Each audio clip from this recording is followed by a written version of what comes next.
Assalamualaikum, hai, jumpa lagi dalam Dino Channel. Okey, dalam episod hari ni apa yang saya nak kongsi dengan hampa adalah berkaitan dengan minyak hitam. Jadi minyak hitam apa yang saya nak tukar hari ni untuk VF3i kita ni, yang mana bila motor kita dah meningkat usia dan juga kita punya mileage motor makin tinggi, hari ni saya akan tukar minyak hitam yang jenis baru, yang mana saya dapat sponsor daripada adik saya untuk kita try minyak ni. Kalau performance minyak ni memang cantik dan padu, saya akan terus recommend kepada hampa lah, sebab bagi saya pakai dulu, saya akan buat review selepas saya pakai sama ada minyak ni padu ataupun tak padu. Okey, so jom kita tengok minyak apa yang saya nak tukar hari ni. Yang mana kalau hampa tengok video-video sebelum ni, saya pernah share dengan hampa, saya hanya maintain minyak semi sintetik saja untuk motor saya ni. Okey, daripada mula saya beli sampailah hari ni. Cuma hari ni kalau hampa tengok, saya akan pakai minyak semi juga, tapi daripada jenama yang berbeza. Okey, minyak ni memang saya dapat sponsor daripada adik saya, Tok Don. Dia minta untuk saya share untuk pengguna-pengguna VF3i, sebab dia banyak gunakan untuk Y dan juga RS. Tapi VF3i mungkin ramai yang dah cuba dan dah pakai, dah tahu result. Tapi hari ni saya nak buat dia punya video untuk review minyak dulu, sebelum saya review dia punya performance selepas ni. Okay, kalau hampa tengok minyak yang saya selalu share dengan hampa, Shell Advance AX7 10W40 ni antara minyak yang affordable, mampu milik. Hampa boleh beli sekitar harga 41 hingga 44 ringgit di petrol station, dan hampa boleh dapat minyak yang original. Cuma satu kelemahan minyak-minyak yang ada dalam pasaran ni adalah minyak banyak kena clone dah sekarang ni. Jadi kalau hampa beli dalam Shopee macam ni, hampa boleh dapat 18 ringgit. Tapi kalau hampa guna, saya tak jamin yang minyak tadi akan bagus untuk enjin. Kadang-kadang memang dia melingkup lah. Jadi sebaiknya belilah daripada pengedar yang sah, sama ada daripada Petropam ataupun ejen-ejen Shell yang sah. Jadi kalau hampa tengok kat sini, saya pakai 10W40 untuk jarak lebih kurang 80 sampai 100 km. Kalau hampa go lebih daripada tu, mungkin performa minyak dah akan drop sebab viscosity dia rendah. Jadi kat sini, ini adalah perbezaan minyak terbaru yang saya akan guna, yang mana saya akan pakai viscosity lebih tinggi sikit. Kenapa? Sebab enjin kita dah mula tua sikit dan juga mileage kita dah makin tinggi. Kebetulan pula memang saya nak ride jauh, jadi saya nak pakai minyak yang viscosity lebih tinggi. Macam yang saya selalu share, untuk kegunaan biasa, hampa pakai 10W40 dah cukup. Kalau hampa nak lebih jauh lagi, hampa boleh pakai 10W50. Ataupun kalau hampa nak pi lebih jauh dan juga performance enjin hampa memang hampa suka rev tinggi, ataupun hampa pakai RPM yang tinggi atas highway, hampa memang kena pakai minyak yang lebih tinggi. Contohnya 15W50. Jadi perbezaan ni pun ada ketara untuk performance enjin kita dari sudut jarak, dan juga untuk motor idle dia akan ada beza. Dan nanti saya akan explain in detail benda tu lah. Okay, lah ni kita nak tengok minyak yang kita pakai yang terbaru ni brand apa. Brand yang kita pakai ni adalah daripada jenis Estrimo. Okay, Estrimo ni memang adik saya recommend. Dia kata pakai untuk Y padu, pakai untuk RS pun padu. Dia yakin untuk VF3i pun sama. Cuma saya kata bagi saya cuba, dan saya akan bagi feedback dalam video saya khas untuk pengguna VF3i. Jadi kalau hampa tengok kat sini, saya gunakan 15W50. Walaupun ada 10W40, saya tak ambil. Saya ambil yang 15W50 sebab macam saya kata, enjin kita dah mula masuk usia lebih daripada 4 tahun nak masuk 5 tahun dah ni. Jadi mileage pun dah masuk dekat 100,000, 90,000 lebih. Jadi kita dah kena mula pakai minyak yang lebih tebal sikit, sebab kita takut nanti ada leakage kat dia punya gasket dan juga o-ring yang ada. Sebab gasket dan o-ring ni antara benda-benda yang mungkin akan terjejas akibat panasnya enjin kita. Jadi untuk perbezaan minyak sendiri, kalau hampa tengok dari segi harga, minyak ni lebih kurang RM40 lebih. Yang ni dia punya harga RM50 lebih. Harga exact saya tak boleh cerita dekat sini, dia bergantung pada seller. Cuma kalau hampa yang mungkin berminat dengan minyak Estrimo ni, hampa boleh PM saya, nanti saya akan share dia punya harga. Okay, sebab saya pun nak jadi ejen untuk Estrimo ni, sebab saya akan ambil stok daripada adik saya lah, sebab dia memang ejen untuk Estrimo. Jadi kalau hampa tengok dekat sini juga, perbezaan yang saya ambil kat sini adalah dari segi dia punya viscosity. Yang pertamanya. Yang keduanya, kenapa minyak Estrimo ni sesuai untuk enjin yang baru ataupun untuk performance enjin-enjin yang motor terkini. Okey, sebab kalau tengok di sini, perbezaan dia punya API-SN kat bawah sini, dan juga JASO MA2. Untuk minyak Shell ni dia pakai API-SM. Apakah beza antara API-SM dan juga API-SN? Okay, API ni maksud dia American Petroleum Institute. SN ni adalah kod dia untuk menentukan tahun motor yang sesuai untuk kita guna minyak ni. Contoh macam API SM ni, dia motor tahun 2010 dan ke bawah. Okey, untuk tahun 2010 ke atas boleh pakai. Cuma kesesuaian tu sebaiknya kita cari yang API SN lah, sebab API SN ni dia untuk tahun 2020 ke bawah. Okay, ini hampa boleh survey sendiri, hampa boleh tengok dia punya maksud dia dalam Google dan sebagainya. Memang itu maksud API SN. Untuk JASO MA2 pula, JASO adalah Japanese Automotive Standard Organization. Okay, yang mana kalau hampa tengok dekat sini, MA ni dia starting dengan MA, MA1, MA2. MA2 ni yang paling latest lah. MA1 yang lama sikit, MA yang lagi lama lah. Jadi untuk latest punya pengeluaran minyak, dia gunakan API-SN dan JASO MA2.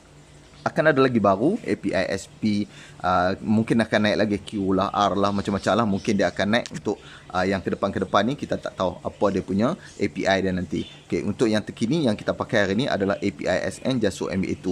Satu lagi kelebihan kalau hampa tengok untuk minyak Extremo ni, dia pakai double ester fortified. Untuk minyak yang lain dia mungkin pakai ester saja. Jadi untuk minyak yang jenis Extremo ni, sebab dia punya trademark, kalau hampa tengok kat belakang, dia kata kat sini the hotter the better. Maksudnya lagi panas enjin hampa, lagi better performance minyak dia ni. Jadi untuk motor yang hampa selalu renyok atas highway, ataupun hampa nak performance hampa maintain untuk jarak yang jauh, hampa perlu pakai minyak yang jenis macam ni lah, sama ada 10W50 ataupun 15W50, khas untuk performance. Okay, jadi minyak ni warna dia pun berbeza berbanding dengan minyak yang biasa, sebab warna dia biru. Jadi indikator warna ni pun hampa boleh tengok lah, macam kita punya coolant. Kalau pengeluar dia buat clock warna biru tu lebih meyakinkan ke hampa yang dia punya penyejukan tu ekstra. Macam kita beli coklat pun kalau hampa tengok warna biru terang tu, maksudnya dia nak gambarkan yang minyak tadi min dia tinggi. Sama juga dengan kita punya minyak. Apabila pengeluar dia keluarkan warna minyak yang warna biru ni, maksudnya dia nak tunjukkan memang dia khas untuk enjin yang panas dan juga high performance punya enjin. Jadi cuma minyak yang saya pakai ni 15W50 ni, antara dia punya risiko dia adalah masa hampa idle motor, mungkin motor hampa akan bunyi sikit kasak, ataupun mungkinlah dia akan bunyi berbeza berbanding dengan minyak yang pakai 10W40, sebab minyak ni lebih cayak dan minyak ni dia lebih tebal. Jadi bila lebih tebal, waktu dia sejuk, dia agak kurang berfungsi dengan cantik lagi sebab enjin belum panas. Tapi bila dia dah naik lebih kurang 5km ataupun 10km, hampa akan dapat rasakan minyak ni memang padu lah. Okay. Yang tu antara feedback yang saya dapat. Yang seterusnya feedback yang saya dapat, minyak ni walaupun hampa dah pakai lebih kurang 2500km, apabila hampa drain nanti, minyak ni dia tak sekotok minyak yang hampa pakai yang jenis macam ni. Itu teknologi lah. Jadi saya belum try lagi. Ini kali pertama saya try. Nanti lepas saya drain, nanti saya akan tunjuk balik ke hampa. Video pertama hari ni saya introduce pasal minyak dulu. Yang kedua nanti saya akan tunjuk performance dekat hampa. Yang ketiga nanti baru saya akan drain, saya akan tunjuk result apabila kita buang balik minyak ni daripada enjin kita. Okay, so untuk minyak-minyak motor ni, yang ni pun saya nak buat teguran jugalah kepada mungkin hampa yang mungkin jarang ataupun tak pernah tukar minyak hitam sendiri. Kena ambil maklum yang minyak hitam ni dia ada khas untuk motor skuter. Okey, untuk motor skuter hampa tak boleh guna untuk motor cup yang kita pakai ni, sebab dia punya sistem dia tak sama. Yang keduanya, kalau hampa tengok dekat situ, dia punya kandungan minyak ni, contoh macam Extremo ni, dia ada 1 liter dan ada 1.2 liter. Sebab tu kalau hampa tengok harga dia berbeza, sebab kebanyakan yang pakai 1.2 liter tu banyak kepada motor RS lah. Okey, sebab dia pakai filter dan dia perlukan minyak 1.2 liter. Baru ni ada orang komen dekat saya, dia kata untuk VF3i ni sebaiknya pakai 1.2 liter sebab dia lebih smooth dan dia lebih enjin kita tak bunyi kasak lah. Okey, itu bergantung pada hampa sendiri yang mungkin ilmu yang hampa ada dan macam mana hampa nak maintain motor. Tapi untuk saya, masih nak cerita kat sini, untuk VF3i ni dia pakai cukup-cukup 1 liter saja untuk satu enjin capacity 185cc yang untuk VF3i ni. Walaupun cc dia tinggi, memang kilang dah recommend kat kita 1 liter. Kenapa kita tak boleh isi terlebih 1.2 liter ataupun 1.1 liter? Okey, sebab dia yang pertama sekali, motor kita yang pertama dia tak pakai filter. Jadi dia tak perlu masuk ke ruangan filter untuk additional minyak sebanyak 0.5 ataupun 0.2 ataupun 0.1 liter. Jadi kalau tengok, itu yang pertama. Yang keduanya, kalau hampa pakai minyak hitam terlebih, antara kesan yang mungkin berlaku kat motor hampa, mungkin motor hampa dengar dia bunyi smooth lah sebab minyak tadi lebih. Yang keduanya, yang akan jadi problem kepada motor hampa adalah enjin hampa akan sedikit berat. Memang dia akan sedikit berat daripada minyak kalau hampa isi 1 liter ngam-ngam, sebab itu paras yang maksimum yang kilang dah tetapkan untuk kita. Apabila hampa isi lebih, minyak mungkin akan jadi berat pada enjin. Kalau hampa yang dah test mungkin minyak tak berat tu, bergantung pada hampa lah. Mungkin hampa dah buat modification, saya pun tak tahu yang tu. Tapi untuk recommendation daripada kilang, minyak kalau kosong terus dalam enjin, memang betul kita perlu isi 1.2. Tapi itu hanyalah untuk enjin stok yang keluar daripada kilang nak masuk kedai. Yang tu memang dia isi 1.2. Tapi selepas tu untuk refill, selepas hampa drain, hanya 1 liter saja. Risiko yang kedua macam saya cerita tadi, yang pertama mungkin enjin jadi berat, yang keduanya dia akan ada overflow. Bila overflow ni dia akan keluar ikut piping dan juga dia akan masuk ikut kita punya crankcase breather, dia akan masuk dalam kita punya airbox. Jadi lebihan minyak tadi dia akan masuk ke dalam airbox dan mungkin menyebabkan sedikit tak cantik pada airbox kita lah, sebab minyak lebihan tu masuk ke sana. Jadi ini antara punca yang saya tak bagi hampa tukar lebih daripada minyak yang direkomend oleh pihak pengeluar, iaitu 1 liter. Kalau hampa nak tukar juga, itu terpulang kat hampa lah. Okay? Jadi hampa berani ambil risiko, terpulang. Ataupun yang keduanya, bagi kes-kes yang mana hampa alami, apabila hampa drain minyak, dia keluar kurang daripada 1 liter, minyak dah mula makan dekat enjin hampa, hampa nak isi lebih, yang tu terpulang. Yang tu ada special case yang kita panggil. Cumanya untuk permulaan memang hampa akan rasa berat. Tapi lama-lama bila minyak hampa jenis makan, hampa akan rasa minyak tu cantik lah untuk motor hampa. Jadi hampa boleh beli yang jenis 1.2 liter. Ni kelebihan Extremo, sebab dia bagi kat hampa option 1 liter ataupun 1.2 liter siap-siap. Tapi harga dia range lebih kurang RM55 sampai ke RM80 lebih, bergantung pada kualiti minyak dan juga kuantiti minyak. Okey, so antara benda lain yang saya tertarik dengan minyak Extremo ni, kalau hampa tengok kat belakang ni, dia ada tulis satu yang pertamanya kat bahagian atas tu adalah application lah. Memang minyak Extremo Heat Pro Semi Synthetic 4 stroke ni, hampa make sure hampa pakai untuk motor yang betul lah. Macam saya kata tadi, jangan beli minyak skuter. Yang kedua, kalau hampa tengok kat sini, memang dia claim kat situ the hotter the better. Dan juga kalau hampa tengok customer benefits kat sini yang dia tulis, yang ni mungkin menerusi R&D yang dia buat, jadi dia claim kat sini, dia kata excellent lubricant and wear protection under challenging riding condition. Mungkin minyak ni kalau hampa pakai sesuai untuk keadaan, sama ada hampa nak buat off-road ke ataupun jalan biasa. Dan terutama kalau hampa tengok kat sini, dia kata maintains power and performance at high temperature. Kalau lagi panas enjin kita, performance kita still boleh maintain. Okay, stable viscosity at high temperature. Viscosity dia tak mudah cayak lah, ataupun tak mudah menurun pada temperature yang tinggi. Outstanding thermal oxidation stability. Yang ni pun dia claim juga kat sini. And anti-clutch slip.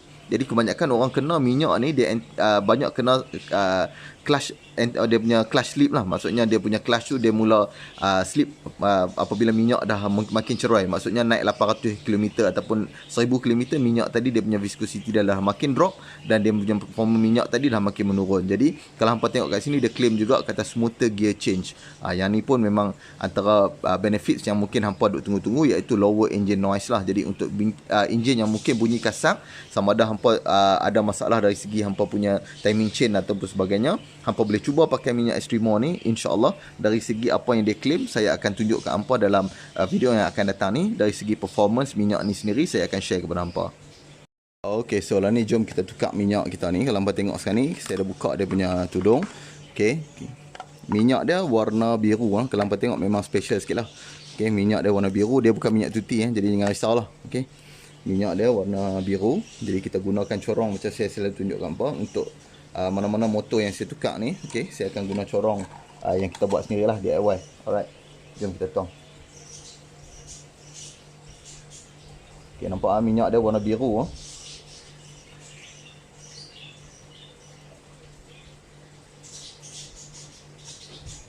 Dia punya warna minyak. Okay, warna minyak dia warna biru lah. Okay, InsyaAllah kita try dah. Kita masukkan dalam enjin. Nanti kita akan test performance lah. Untuk video yang nak main ni, saya akan buat test performance untuk minyak jenis Extremo ni, sama ada padu ke tak padu. Okey, Alhamdulillah, proses penukaran minyak kepada minyak Extremo 15W50 dah pun selesai. Yang mana tadi kalau hampa tengok, saya buat sikit review lah tentang minyak ni, perbezaan minyak yang baru dan minyak yang lama. Dan juga kalau hampa tengok, warna dia memang berbeza lah. Okey, sebab warna minyak ni warna biru, jadi sesuai dengan motor kita pun biru. Dan tema hari ni biru, botol biru. Mungkin kebetulan. Jadi minyak ni warna dia biru, bagi saya memang first impression terhadap warna minyak sendiri pun menunjukkan eksklusifnya minyak ni untuk tujuan performance. Yang kedua, tadi saya dah buat cold start. Okay, memang Alhamdulillah, yang ni sejujurnya yang saya dapat kongsikan dengan hampa hari ni, yang mana saya dapat rasakan dia punya bunyi enjin ni lebih smooth lah. Okay, masa cold start tadi, berbanding dengan sebelum ni saya tukar minyak Shell, dia ada sikit bunyi kasar sikit saja, tapi taklah terlalu kasar sebab enjin dah nak masuk 5 tahun ni normal lah. Tapi bila kita tukar pakai minyak Extremo ni, sebab orang kata masa idling dia bunyi kasar, tapi saya tak dapat rasa kasar tu. Sebaliknya saya rasa smooth. Mungkin sebabkan minyak kita masih likat, tetapi itulah impression impression pertama setelah saya tukar masuk minyak Extremo ni dalam enjin kita. Itu yang saya dapat saya bagi komen yang untuk first impression. Yang kedua nanti saya akan buat video performance, yang mana video performance ni lebih kepada saya nak tunjukkan macam mana prestasi minyak selepas kita tukar kepada minyak yang jenis Extremo ni setelah saya bawa atas highway. Dari segi top speed kita dan juga masa kita naik dalam keadaan biasa, adakah beza menggunakan minyak Extremo ni berbanding minyak Shell yang saya pakai sebelum ni. Okey, jadi untuk video kali ni saya rasa cukup setakat ni dulu. Saya harapkan perkongsian ni berguna untuk hampa. Bagi yang nak beli minyak ni direct, hampa boleh belilah. Tapi kalau yang nak tunggu saya buat review untuk performance, hampa boleh tunggu video seterusnya. InsyaAllah dalam masa terdekat ni saya akan buat video tersebut. Jadi kita jumpa lagi dalam video seterusnya dalam Dino Channel. Assalamualaikum.